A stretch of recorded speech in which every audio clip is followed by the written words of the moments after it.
सिन्हा।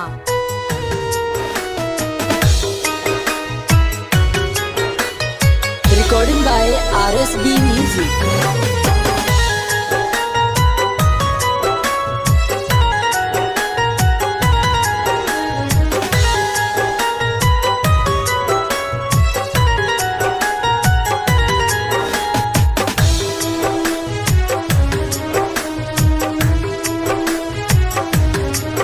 दिल मेरा रो रहा है ओ सनम तेरी याद में।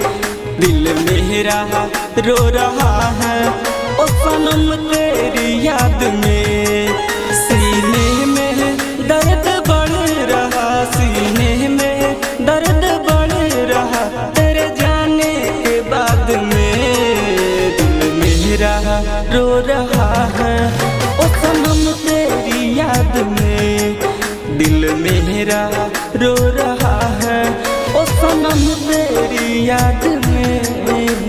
दर्द दिल में तूने जगा दिया, दर्द दिल में तूने जगा दिया। क्या कसूर था मेरा, क्या कसूर था मेरा जो तूने भुला दिया, जो तूने भुला दिया।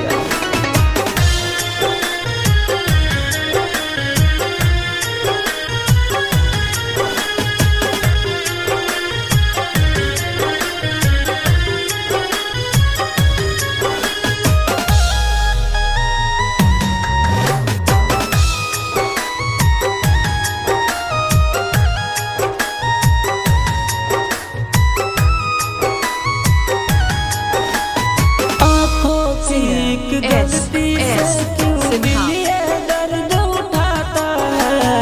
प्यार करता था तुझसे सनम, क्या प्यार का यही सजा है, क्या प्यार का यही सजा है। रोता हूँ मैं तड़पता हूँ, रोता हूँ मैं तड़पता हूँ तेरे ही प्यार में। दिल मेरा रो रहा है ओ सनम तेरी याद में। दिल मेरा रो रहा है ओ सनम तेरी याद में। जब जब आती है तेरी याद मेरा दिल रो रहा है, जब जब आती है तेरी याद मेरा दिल रो रहा है।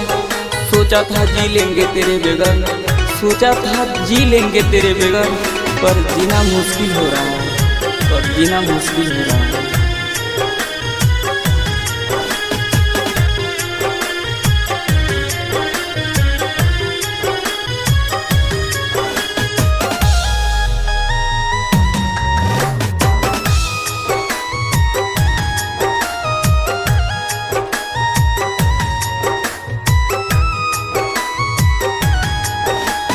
राइटर पंकज से पूछो ये दिल का दर्द क्या होता है। श्याम बेदर्दी होकर तन्हा हर लम्हा अब रोता है, हर लम्हा अब